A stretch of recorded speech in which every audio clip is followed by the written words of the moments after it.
everybody. I am Melissa Forziat. I'm a keynote speaker and the host of this Halt and Catch Fire rewatch podcast. Now, when I speak, my topic is something that I call Take the Doughnut, which for me is another way to say carpe diem. It's all about going after the things you want in life. Now, something I wanted to do this year was to rewatch the show Halt and Catch Fire, and this time talk about it with other people.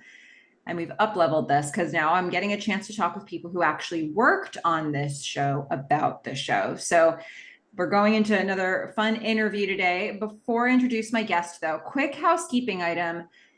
If you are brand new to Halt and Catch Fire and you haven't seen all of the episodes all the way through, just be aware that the interviews are not spoiler-free. I could mention anything, the guest could mention anything that happens in any episode of the show. So if you're looking for spoiler-free coverage, go to the episode recaps. Those are spoiler-free up until the episode you're on. But if you're not looking for spoiler-free, stay a while. It's going to be fun. We're going to talk with Cristian Gonzalez, who was Cecil for 6 episodes in season 4. Welcome, Cristian. Hi, hello. So good to have you here. I'm really excited to talk about your work on this show. And I guess the place to start is where I tend to start with these, which is how did you get on the show to begin with? Yeah, so it was, good old-fashioned audition process. This role, I think, was auditioning out of everywhere. I was in Atlanta at the time. I was based in Atlanta, which is where the show was shooting. And yeah, so it was back before like the wave of self-tapes people in the industry will know about. But like we self-taped for this one, and yeah, I went in. I actually got called back along with like a couple of my friends. And so the callback process was a little bit unique because they had us go in batches of 3, like they had us do scenes. So it was 3 of us auditioning at the same time. And I guess they were looking for the rapport of like between the castmates. And I remember I went in with Chelsea and Brian, who ended up being my other like Rover team members. And like, it just clicked instantly. I was just in the room. I was like, that one felt good. That one felt nice. And so, yeah, it was that. I remember that callback specifically being like kind of exciting and like energetic as opposed to like nerve-wracking, which they usually are. So it's interesting that you got sort of grouped together with them very early on. Yeah, immediately. Like they were adamant about it being like this team of 3 people, and I guess they were just looking for that interplay between us. And they actually had us read for like a couple different roles. There was like a couple batches. They were like, just try reading for Elliot, and I was like, okay, great, yeah. But it was pretty clear that they were looking at like the Cecil role for me. Okay, awesome. Yeah. Yeah, how much did you know about the show before you started auditioning? Like going into this process, how familiar were you? I had known about the show. I mean, this was back, I'm trying to remember exactly. Like, this was like shortly, like towards the tail end of the Breaking Bad run.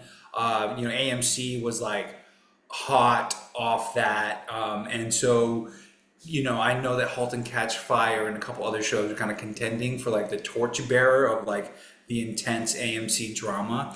And everything that I'd heard about the show was like, oh, it's an incredible show. It was an incredible show, but somehow still flying underneath the radar. And it did for me as well. Like I wasn't super well versed. Obviously, once I started getting like the audition notices, I went on a deep binge, and it wasn't that deep. I mean, there was only been 3 seasons up to that point, but like I was like, oh, this is an incredible show. This is so well written. All the performances are amazing. Like this is like riveting stuff. Like I loved it. Yeah. Yeah, absolutely. Well, okay, so you kind of you knew a bit about what was happening in the landscape of it. What did you do to prep for the role once you got it? Because obviously you have a character who has a very technical role. Yes. Yeah. So what kind of steps did you go through in your prep? Well, luckily I had a little bit of background in it.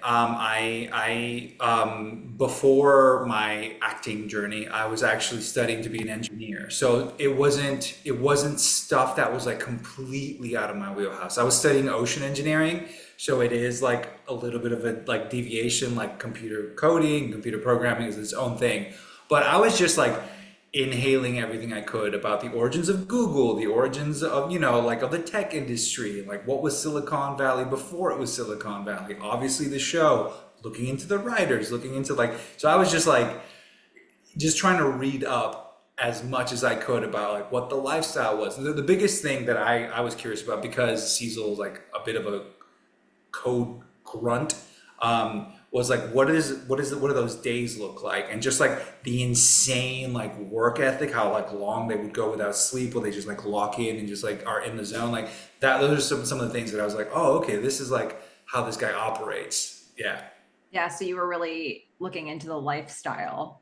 Yes, yes, absolutely. The lifestyle was like, it was a big part of it, because these guys were young, fresh out of school, like still like not fully formulated professionals, just very much like in like a for love of the game, like approach to what they were doing. And which I was like, okay, so these guys are like not polished, not clean. They're just like, I just like doing this thing. And so that was really informative, I think, for the team.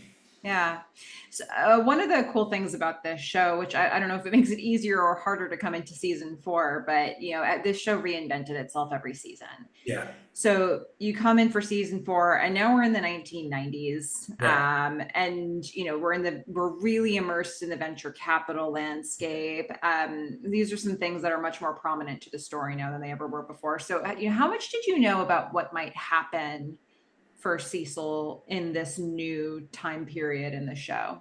Yeah, very little, very little. And honestly, it felt production, I think, was also not quite sure about where the Rover team story was going, or like where it was all going to go, because we were told that the number of episodes that we were on wasn't quite like they hadn't quite figured out which direction they were going, and so there was like a shorter and longer versions. Like we ended up like right in the middle of like, oh, it could be like 4 to, I think it was like 8 episodes the entire season. So they're like, oh, it could be like the entire season. It could just be like the first half of the season. It could be like a more of a chunk, which is where we ended up. And so it felt like the story was still being kind of like the finishing details were still being kind of like finalized. But I know me, myself, Brian and Chelsea, we were all like, every time they give us a new script, we were devouring it. And like, I think that the like Carrie and the regulars, the people who'd been there for years already, they had a little bit, they were more like in the know. And so I'd be like fishing for information from Carrie specifically, and like trying to figure out like, what am I doing? For a lot of it, like they kept hinting that Cecil was up to like some kind of subterfuge, you know what I mean? And like doing some stuff. And I'm just like, wait, what is it? What am I doing in the background that nobody knows? And so eventually they were like, yeah, here, like just read some of the scripts that are coming up. And then I'm like, oh, thank you guys. Like this is like, I was very relieved to get a little bit of clarity. But like, yeah, they seem to like, have like this plan, but they kept it pretty guarded. Like they kept the scripts pretty tight. I mean, and especially because I guess the bookend of your episodes is going to be Gordon's death, right? Yeah, So I think that's like a clearly a tent pole that they were trying to figure out where that sits. exactly. And so yeah, it's so tricky. Well, you mentioned a little bit about this, but what backstory did you have for Cecil? You mentioned that you were thinking they were all fresh out of college. How much had you built for him? Yeah, yeah. I think for me, a lot of it came down to, which is a bit more of a technical answer. It came back to how Team Rover mirrored like like the main characters of the story in the first season, and how like it kind of harkened back to like this like gritty team dynamic that was like coming out of this like obscurity with a certain kind of talent. And we were meeting these characters who, they were the Team Rover in season 1. Now season 4, they're all in like much more elevated, like developed positions. And so when Chelsea and Brian and I would get together to talk about like, okay, where were we coming from? It made sense that we were like coming from college, that we were like, and some of the Google like executives and like how they started out, like it mirrored what we were like referencing in Team Rover. I believe like some of the early versions of Google actually came out of a medical indexing like software that was like just juiced up. I may be misremembering, this is a long time ago, but like there were hints at like, oh, okay, these are like grad students that like started in this program that like started developing it like very quickly and decided to just like go their own way and like go the venture capitalist route and like, and these opportunities just kind of like fell into their laps. And so it was, the things that stood out that kind of really informed the backstory was like the team, like Brian and Chelsea, like having like us being like this core group that kind of came up together, that like have been kind of working together for a while, and that kind of like encompassed the entirety of, for Cecil specifically, like his like social and professional life. Like he lived and breathed this team. This is what he was. Aw. Yeah.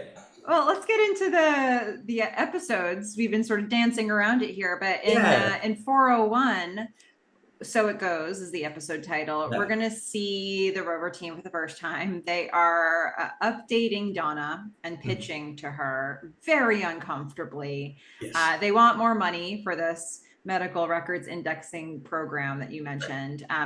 The result of this meeting is that Don is going to give them 24 hours to come up with a new idea that deserves that amount of funding that they're asking Right. Right. for. They come back with an idea to index magazines with the same algorithm that they're using. And she's like, nah, that's not it. What is it though? She's leading them down the path of Hmm. indexing live data. You know that she wants them to say the web because she just had this conversation with her ex-husband, Right. where she like that's the idea that he wants to pursue. Mhm. Cecil picks up what she's putting down, and Yeah. he's the one who who comes up with the idea, or at least voices the idea. Yeah. So it makes me really wonder about the Rover team. Like, how much potential does this team actually have in this industry? Do they need somebody to spoon feed them the information, or is this something that like Donna was really coming out of left field for this? I think that when you look at the history of how all of this stuff was developed, you can see how many people were starting to kind of like knock on the same door, and how it was just a race to see who could do it first and who could do it best and who could like, and that, which is like the whole story of Halt and Catch Fire, is like this tech arms race to see who can get to the cutting, bleeding edge of what will one day be the foundation of all industry and socializing. You know what I mean? Like it's the developing of it. So these guys had an enormous amount of potential, not just because of what they were doing, but like at the time. That like they were at the right time, and I think that Rover, the Cecil, and specifically, like they had the right tools at the right time to like make a real impact. I think if they were with a team that was more interested in like cultivating their potential instead of like, like with Donna, who was like such a hound by the time we reach her in this season. She was just like so, her ambition was like so like cutthroat, and obviously she still has like her humanity. So I mean, Carrie's wonderful. I think she encapsulated everything you need to know about her character. But like I think that they had all the potential in the world. They could have easily all walked away from this being, maybe not easily, but they could have walked away billionaire tech, legends and all that stuff. And I think there was some sense. I don't know that they realized that. Obviously, Donna and probably Boss understood where all this was going, and like being there on like on the like cutting edge of the internet, of creating the internet, of creating a search engine. I mean, like, yeah, that's the thing that in like 30, 40 years they'll look back and be like, oh my goodness, we were right there. You know what I mean? Like, I don't know that they had the scope to fully understand what they were like developing. I think that's what set someone like Donna apart from someone like Cecil. You know what I mean? Like having that like future vision to like see what this could potentially be. Yeah. Well, okay, so if you mentioned a couple of your supervisors there on the team. So in 402, Signal to Noise, we're Yeah, going to see Tanya and Boz yeah, are both assigned to supervise Rover. yeah. They have very different management styles. Boz is more of a storyteller. Tanya is sort of like I'm going to keep you on task. I'm creating the schedules. Here's the workflow we need. Yeah. Tell me about this team as a unit. You know, we've got the three from Rover that we've seen. We've got their supervisors, Boz and Tanya, if we would even call them that. Sure. How cohesive a group is this? I think there was some growing pains there. And I think that the writers did a really good job of like showing like what is this like what will eventually be referred to as a tech startup. What does it look like? And it looks like, all of these people who have like these specialties and have these like specific fields that they have their expertise in, and then they're all like trying to figure out how to work together and make a thing.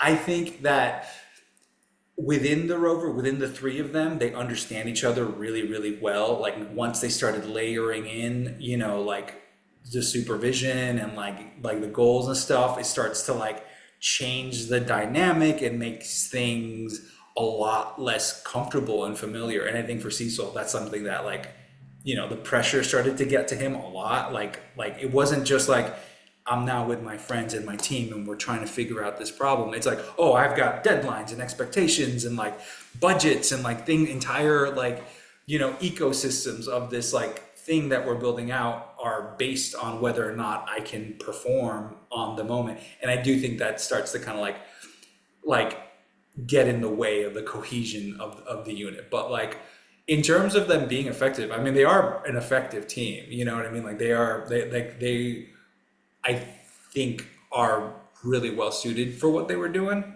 but it maybe they maybe weren't moving as quickly as they would like, hence bosses, interaction and stuff.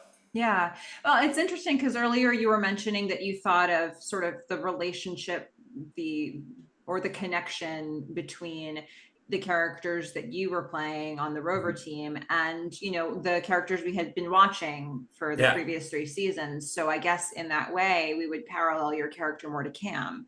yeah, yeah, And so it's like, I mean, we spent a whole season, 2 seasons really following the journey of Cam trying to be a leader, not just yeah. somebody who codes, Right. and like Yeah, that is a bumpy road for her. And yeah. you might argue maybe she shouldn't be a leader. Like maybe she should just do the things Sure. she loves to Sure. do. And sometimes Yeah. she's really good at it. So it's this really interesting journey. And we're kind of compressing that for Correct. Cecil.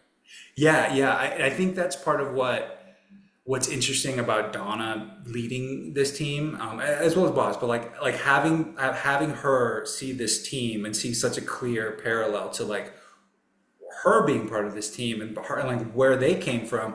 It does feel like she's trying to just like, okay, if I can just like compress the time that it takes to turn you into a diamond. If I could just rush this process, and you find that you can't rush that kind of process or you break it. You know what I mean? And I think that's ultimately like where they ended up. Yeah. Well, so okay, let's look at 403, which is Yeah. miscellaneous. So the team is struggling to create that first, basically a web crawler. Yeah. Cecil is now starting to get in over his head with Yeah. this new idea, this like really making this happen. Yeah. But we also know that, like you said before, the idea that they're working on is the wave of the future. We know that now as viewers watching it back. So, Donna's barking out orders at them. She's really, trying to make this thing happen. Yeah. But we know it's the right thing now. What is Cecil thinking? And is he thinking that this is a good idea? Is he thinking that she's being unreasonable? What's happening in his head when he's trying to like absorb Donna's orders? I think he's more than anything just earthquake. I think he's probably feeling something like Why this. didn't Oh, now I'm feeling it. You feeling it? My camera is shaking now too. But it's not a short and sharp, like this is a longer, weird one. Yeah.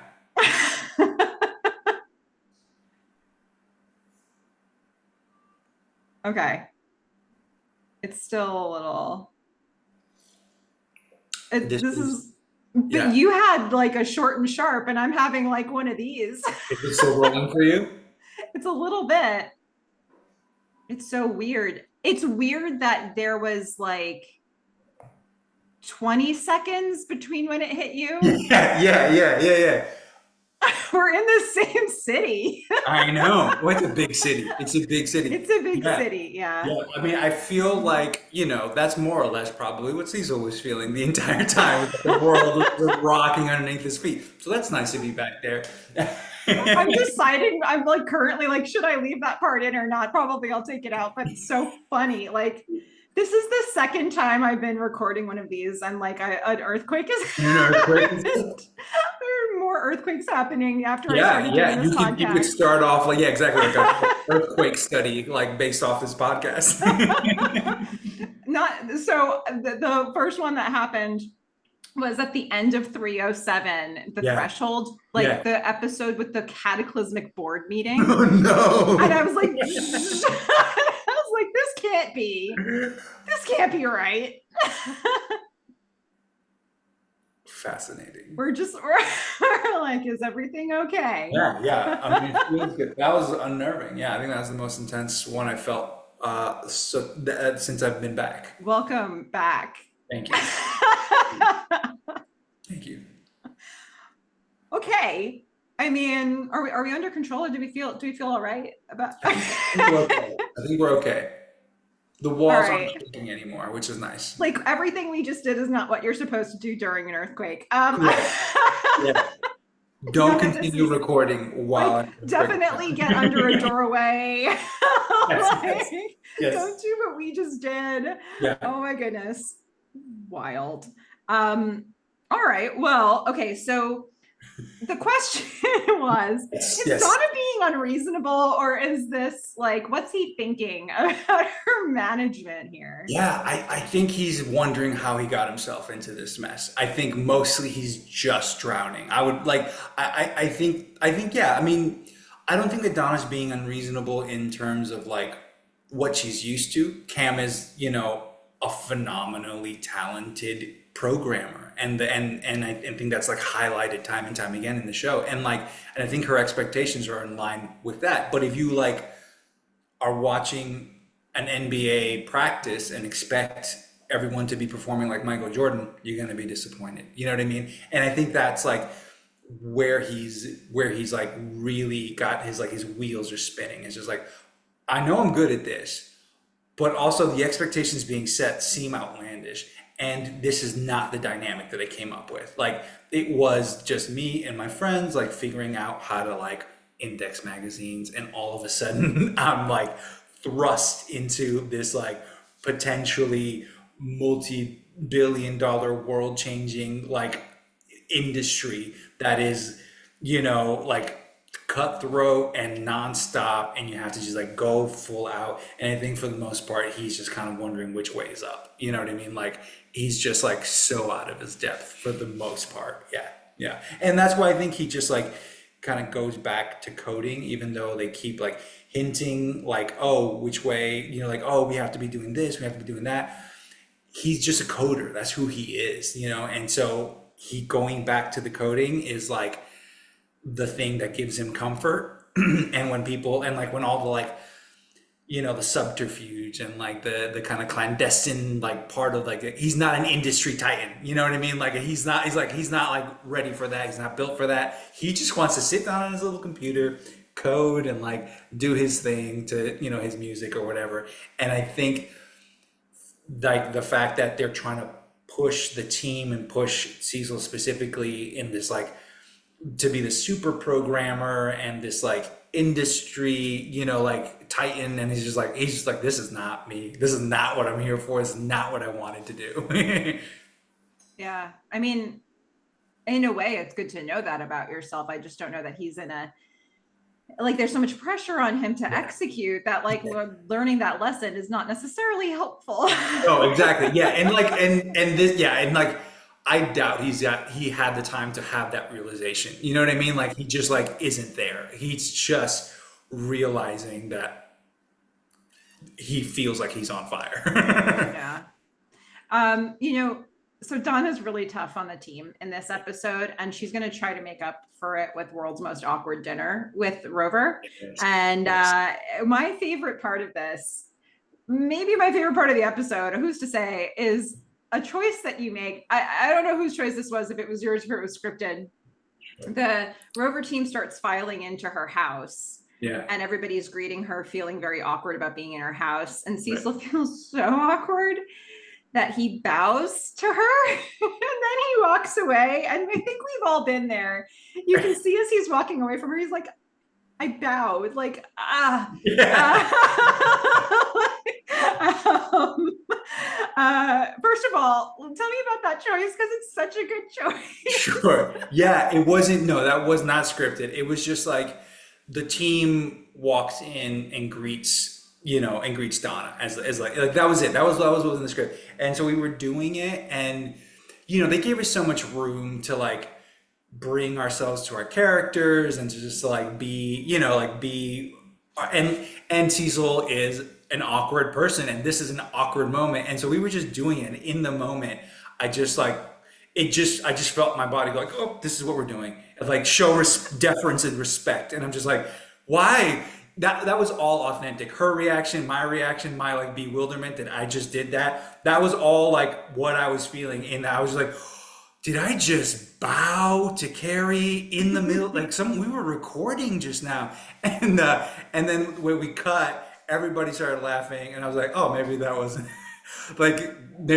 the stupidest thing. I mean, it absolutely was the stupidest thing. But yeah, it just happened to work, and that was just like a spur of the moment thing, and everybody just kind of rolled with it, and it was really, really, really sweet. Yeah, It's this fun little sequence because I'm so delighted to hear that was just like an improv. Oh my god. yeah, And to know that the only thing that was scripted was just like they greet Donna. yeah, yeah, Because also Vera's choice, like Chelsea made a choice as yeah. Vera that was really cool. Right before you do the bow, she like kind of like I don't remember if it was like a kiss on the cheek or something that she does with Right, right, Donna, right. and she walks away, and her eyebrows are the Chelsea's eyebrows are so expressive, and They she's are, just like, yeah, she's great. Yes, yes. she's just like, I don't, what do I do?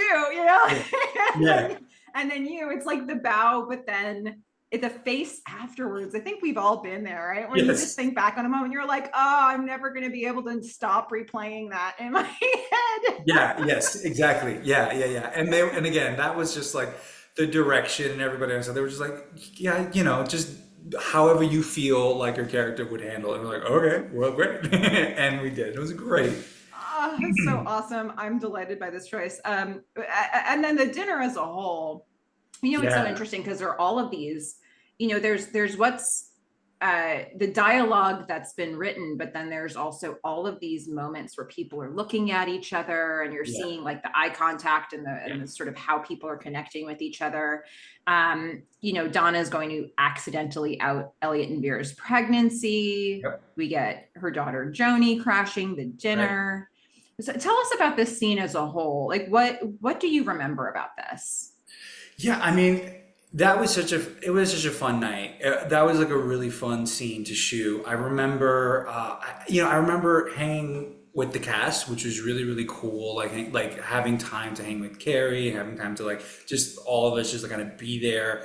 I remember like there was so many elements of like what a good production this was that were on display. Like they had a fake moon that they like inflated and like were hung over the yard so they would cast the right glow out the window, and it was just like pulling up on set and just seeing this fake moon, inflatable moonlight, and I'm just like, whoa, this is amazing. And just like, yeah, I mean, it was just a really, really fun night. One of the things that I really remember specifically from Carrie was every time. I mean, there was a lot of different angles we had to shoot because, like you said, there was like a lot of like looks. There was like a lot of things, and I remember even when we were across from her, when they were filming at us, Carrie would like get into the nooks and crannies in between cameras and lights just to make sure that we had like eyes to look at. And so like, and I just remember thinking like, she didn't have to do that. And oftentimes people don't do that because it's really awkward and kind of like hard.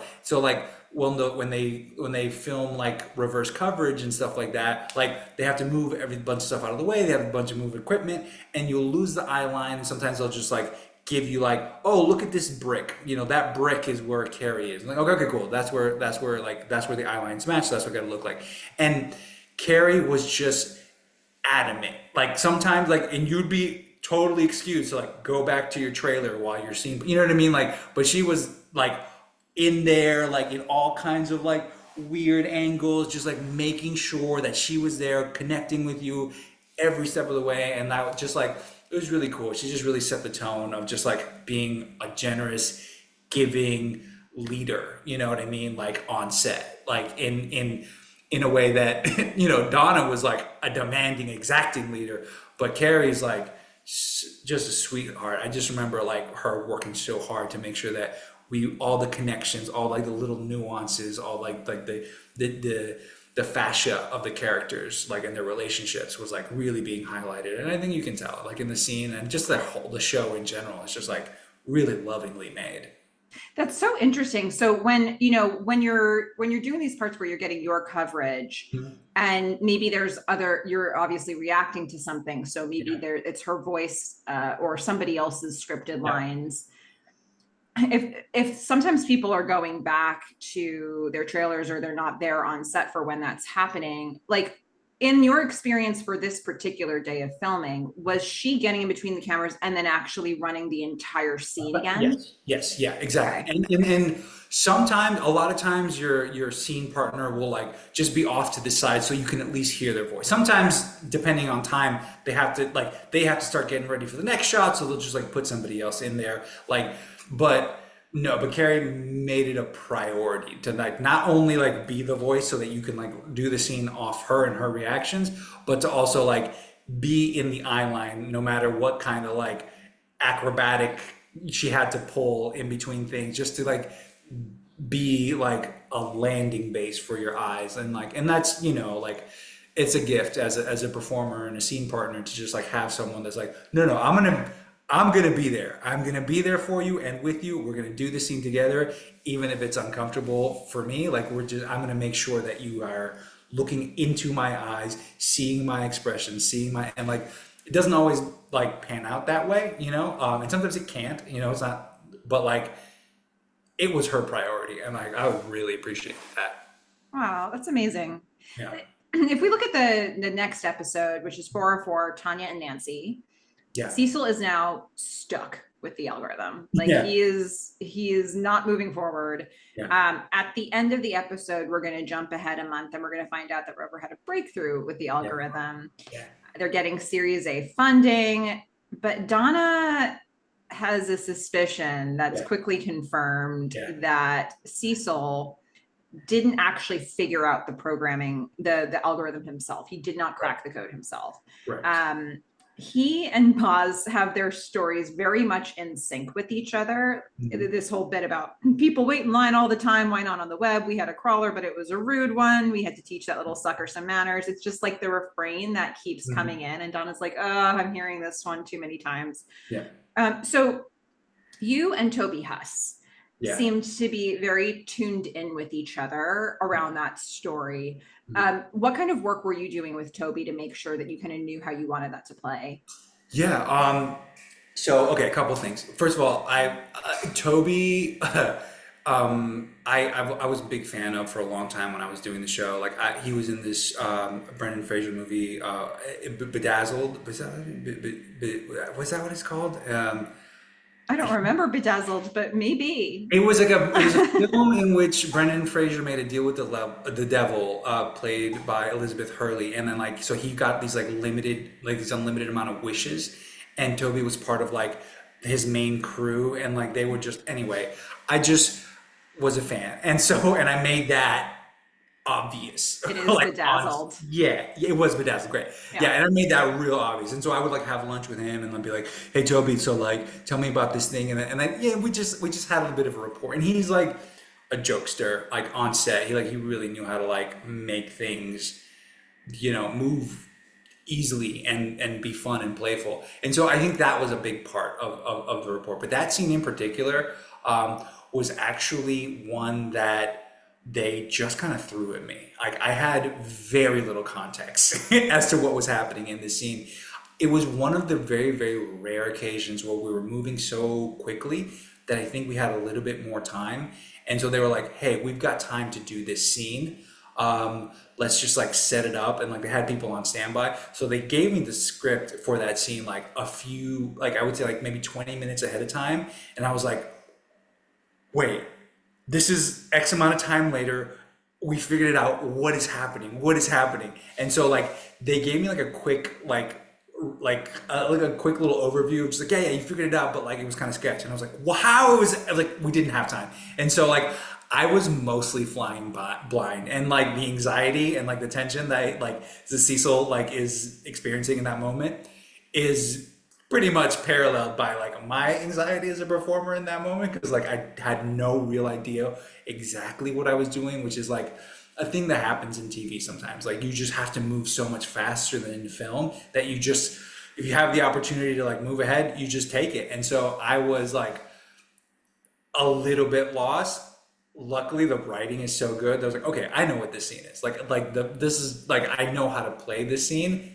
It's just so well written. But I was kind of like Cecil in over my head, which is something they did, I think, a lot on purpose. Like our audition scene was the pitch scene. That was the scene that they used to audition. And like that is an audition scene. You know what I mean? Like all of those characters are auditioning in that scene, and they are all nervous, and they are all like in front of like really influential, powerful people that could change their lives. And that's what we were all experiencing in the audition room. And I think they did a really good job, I think, of very mindfully crafting like not just like the way that we shot, but the information that we got as we went to kind of keep us on our toes the way that these guys would be. I think that was probably done on purpose.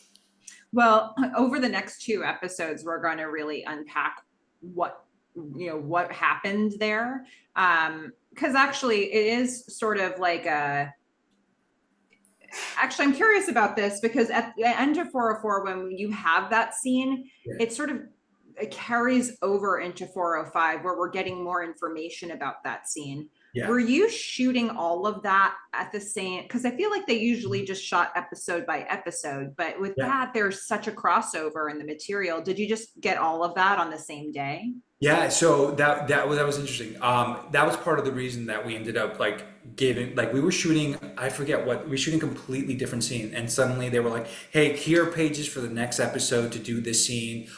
We just like we need to film this right now." And I was like, "Oh, okay."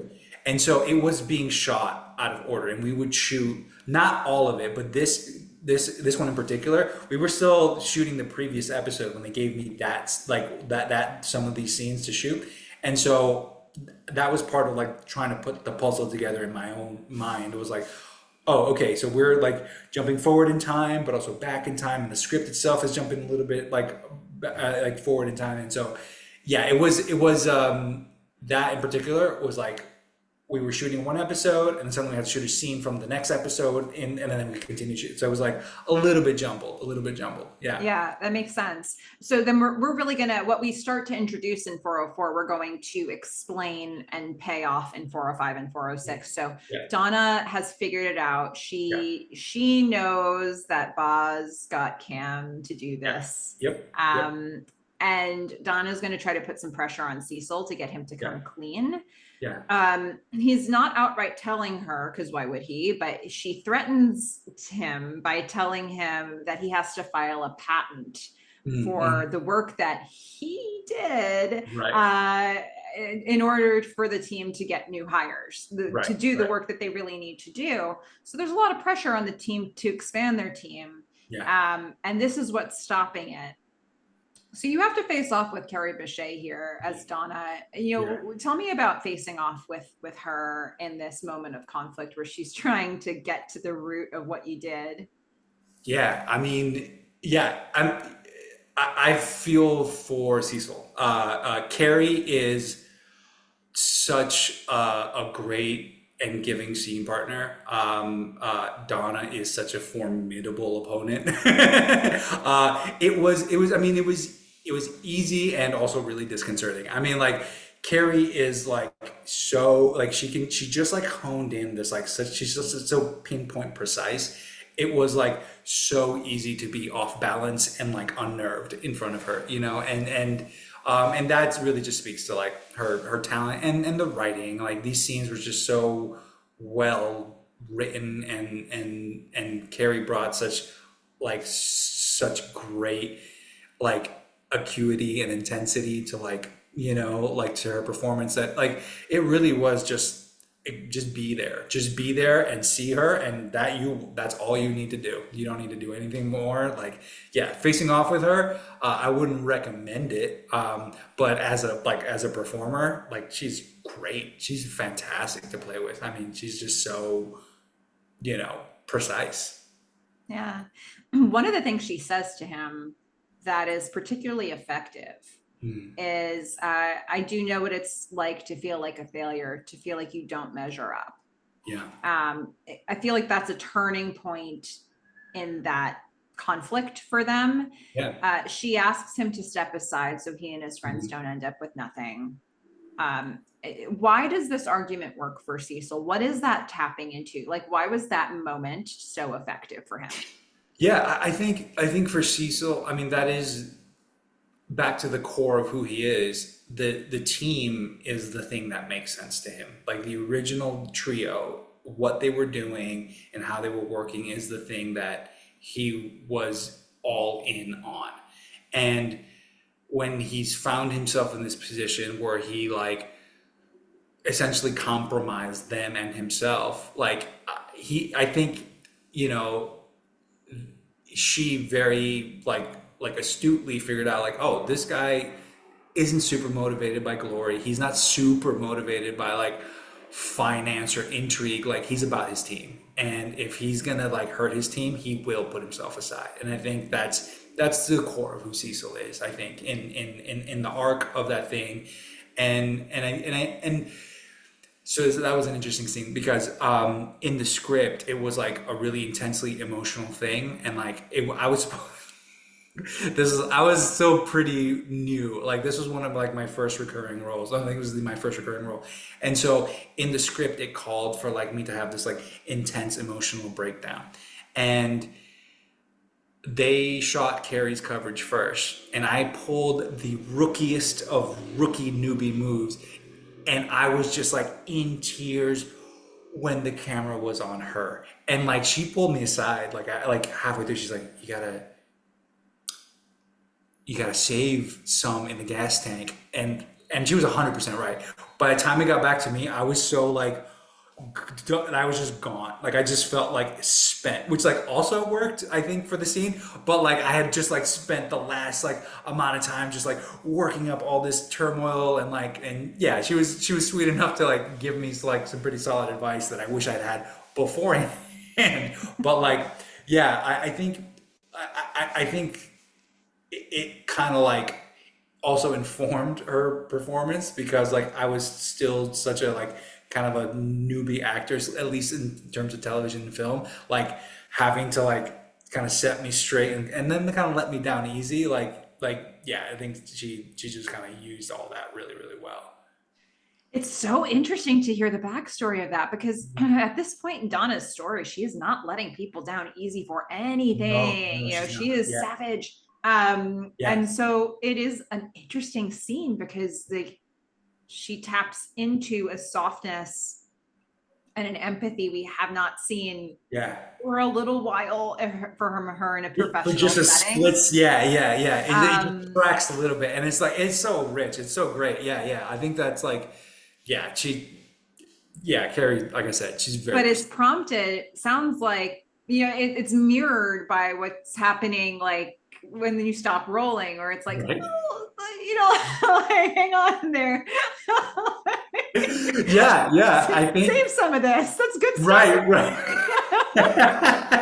Yeah, I there. think some of that was like just her empathy as a human being watching, like a kind of a newer, inexperienced performer like trip over himself trying to like get stuff right, which is again like kind of what Cecil was doing. He was just tripping over himself trying to like figure out what to do, and like he didn't get the best guidance and ended up like falling over. And I do think that like her kind of just meeting me in that moment with like that little bit of empathy and stuff. I mean, she is pretty savage at this point in the story, but she's also like a good person. You know what I mean? Like she's like, like I guess that could be a little bit, but like she can feel, she really does understand where Cecil is, and I think it highlights this really great complexity in her character that she, like, even in this cutthroat environment, she's like, oh man, I know what that is. I've been there, and I probably will be again. I think you were right though. I think that like if it's played with emotional fatigue, I think that works too for Cecil because he's been trying for episode after episode, which is a lot of months of his life. In the way the show is playing out, of him just trying to execute this idea. Um, and so in a way, it's a release from that as well.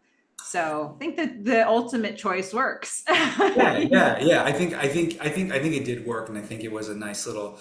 One of the things that I remember really struggling with in that scene is like when he has a moment where he like snaps and he like becomes like really agitated and angry. I had such a hard time keying into that because like I really liked Carrie, and I was like, I gotta be mean to Carrie. This is so against my instinct to like be like, even for a moment, like a flash of physically imposing and like, and like, but and so like this the slamming on the desk and the standing, like that was all like it was semi scripted, but like they were just like, just scare her, do like be scary. And I was like, oh boy, okay. And so like her little jump, like that whole thing, like that was, none of that was scripted. That was just her reacting to this moment, because up until then I'd been like kind of like slowly building up the anger through the scene, and they were like, nah, just give it like a flash in the pan.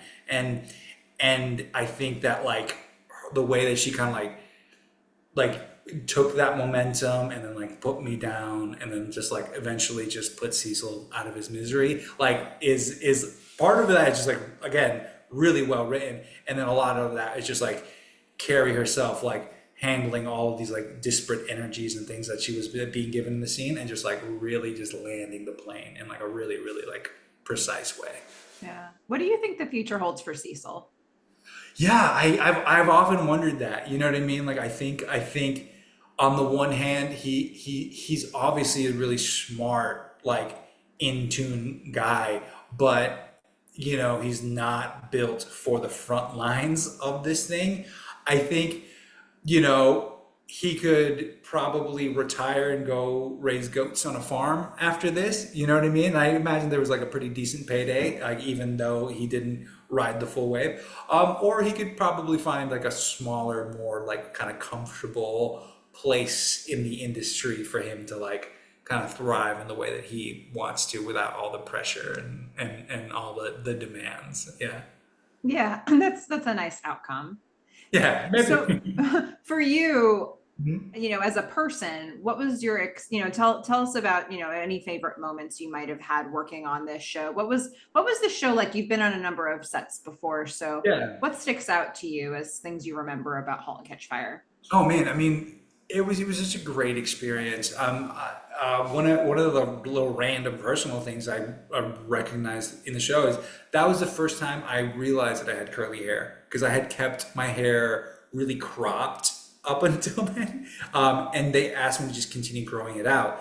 And between my first audition to when we started rolling, it grew out more than it ever grown out before, and then it started to curl, and I was like, oh, I've got curly black hair, and I just did not know that. And so like that has nothing to do with the actual show, but I was like, wow, I discovered something new about myself. But the show itself, I mean, it was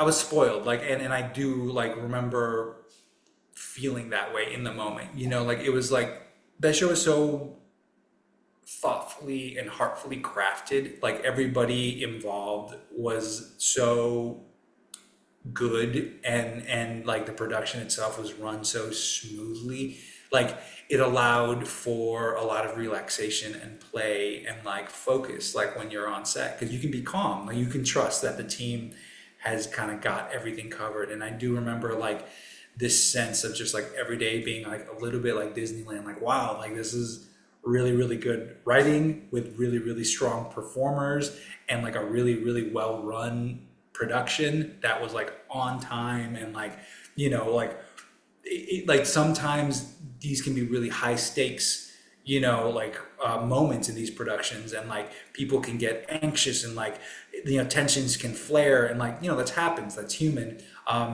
But I remember this being a really, really just kind of like calm, like relaxed, playful environment, and like everyone being really at ease, and everyone like having just a good time, and like it just felt like everybody wanted to be there. Everybody was like showing up with like at 100%, and it was just a pleasure. It was a pleasure. Yeah.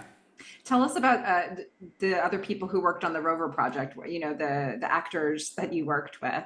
Yeah, yeah. Yeah. I mean, they were great. I remember the second I saw Chelsea, I was like, oh, she's got Vera. I feel like she's just gonna lock that down. And I've actually stayed in contact with Brian. We're still friends. Like we went on a hike like just a couple weeks ago. We went to his birthday party. Like so we've stayed friends.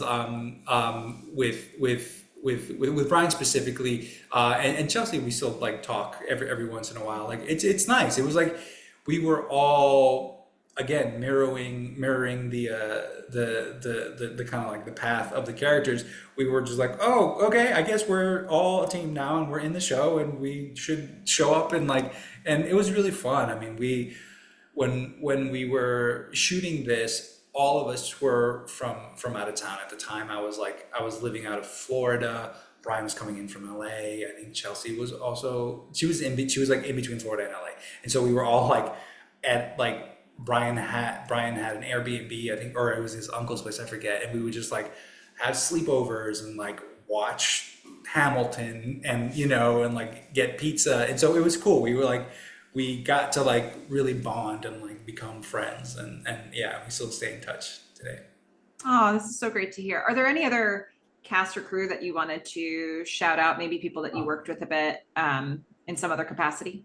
Yeah, I mean, you like we again. Most of my work was with Toby and Carrie. But I mean, it was like just top to bottom. It was really, really just a great set. Like the from the showrunners to the writers, like I had a chance. I improvised a little bit. I was really proud of this because like, during the scene where Toby's trying to get me to figure out, the programming, and I'm telling him that I just don't know what it is. Like I improvised a line, and it onto the final show, which was such a compliment because it's such a well written show. Usually they don't let you like improvise much, and I didn't for the most part. But like this scene, it just kind of made sense, and so Do I you don't know. remember what the line was?